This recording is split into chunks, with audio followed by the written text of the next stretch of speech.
সৃষ্টির শুরু থেকেই মানুষ পৃথিবীকে দেখতে চায়, নতুন নতুন জিনিস জানতে চায়। তেমনি এক নতুন ভ্রমণের অভিজ্ঞতা আজকে আমি আপনাদের সঙ্গে শেয়ার করব।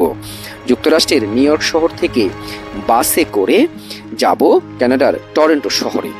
যে যাত্রা শুরু হয় নিউ ইয়র্ক শহরের কুইন্স থেকে।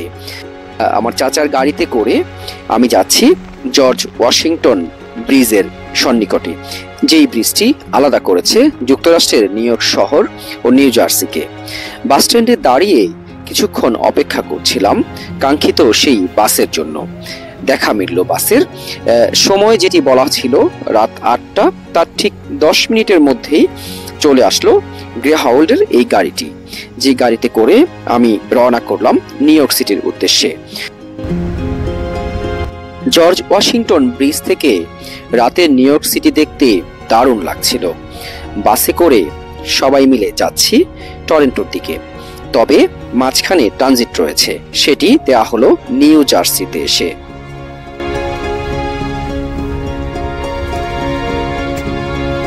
নিউ ইয়র্ক থেকে আমি এই বাসটি ধরে এখানে আসলাম। এটি হচ্ছে নিউ জার্সি। এই জায়গাটির নাম হচ্ছে নিউ ইয়র্ক, নিউ ইয়র্ক নয়, নিউ ইয়র্ক। তো এখানে নেমে হচ্ছে একটি ট্রানজিট রয়েছে এবং এখান থেকে পরবর্তী জার্নিটি হবে হচ্ছে আমার টরন্টোর উদ্দেশ্যে। তো এখানে একটি মজার বিষয় বলে রাখা ভালো, আমরা যেমন যখন দেশের বাইরে কোথাও ট্রিপ দিই, যে এয়ারলাইন্সগুলো দিয়ে আমরা যাই, সাধারণত যে দেশের এয়ারলাইন্স সেখানে সেটি ট্রানজিট দিতে হয়। তো এই বাসগুলোর ক্ষেত্রেও তাই। আমি যে বাসটি দিয়ে এসেছি, এই বাসটি এখন চলে যাবে ওয়াশিংটন ডিসিতে এবং এই বাসটি এখানে একটি ট্রানজিট দিয়েছে। যারা যারা এখানে নামার তারা নেমে গিয়েছে এবং পরবর্তীতে যারা যাওয়ার তারা আবার ওয়াশিংটনে চলে যাবে। তো আমি আবার এই বাস থেকে নেমে অন্য আরেকটি বাস ধরে চলে যাব টরন্টো। নিউ ইয়র্ক নামক এই বাস স্টপেজটি আসলে কোনো বাস বা ট্রেন স্টপেজ বললে ভুল হবে। এটি যেন এক বিমানবন্দরের মতো। কি নেই এখানে! আলো ঝলমলে পরিবেশ, বসার জন্য দারুণ সুসজ্জিত জায়গা, পাশাপাশি যাত্রীদের খাবার দাবারের জন্য রয়েছে নানান রকমের রেস্তোরাঁ।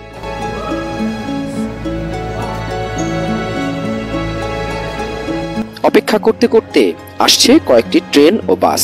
সেখান থেকে শত শত যাত্রী নেমে তার গন্তব্যের জন্য অন্য বাস কিংবা ট্রেন ধরছে। সময় মতোই চলে আসলো টরন্টো যাওয়ার কাঙ্ক্ষিত বাসটি। আমার সাথে অন্যান্য যেসব যাত্রীরা অপেক্ষা করছিল টরন্টোর বাসের জন্য, সকলেই সেই বাসের পাশে গিয়ে লাগেজগুলো বাসের ড্রাইভারকে বুঝিয়ে দিয়ে যার যার সিটে গিয়ে বসলো। শুরু হলো টরন্টো যাত্রা।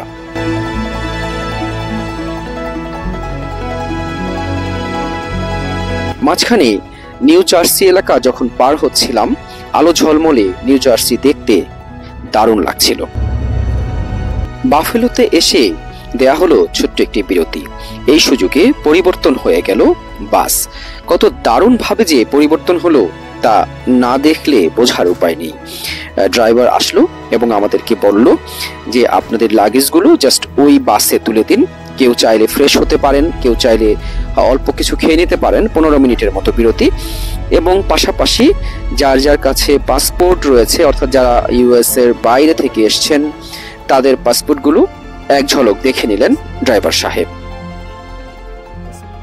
ড্রাইভার সাহেব আমার পাসপোর্ট ও ভিসার কপিটিও এক ঝলক দেখে গেলেন। তবে এটি আসলে ইমিগ্রেশনের জন্য চূড়ান্ত কিছু নয়। ড্রাইভার শুধু দেখে যে যে যাত্রীরা রয়েছেন তাদের সমস্ত কিছু রয়েছে কিনা সেটি যাচাই বাছাই করলেন।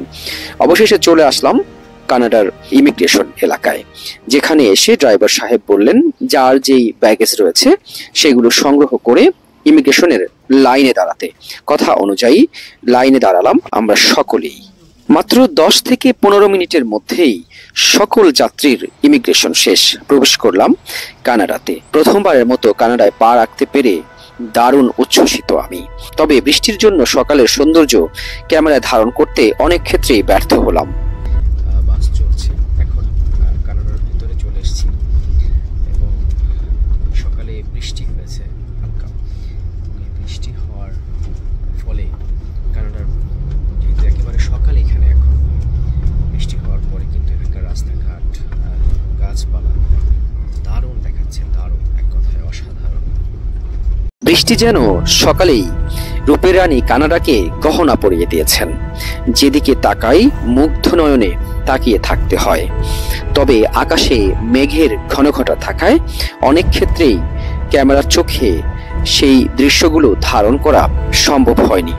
অবশেষে কানাডার যেই স্টেশনটিতে আমরা এসে নামলাম তার নাম ইউনিয়ন বাস স্টপেজ। দীর্ঘ এক জার্নি শেষে টরন্টোর ইউনিয়ন স্টেশনে এসে নামলাম বাস থেকে, এবং এখান থেকে আসলে এখন যেখানে যাব সেই এলাকার উদ্দেশ্যে যাত্রা শুরু করব। আর এই পুরো জার্নিটি যারা আমার সাথে থেকে দেখলেন তাদের সবাইকে ধন্যবাদ জানাচ্ছি।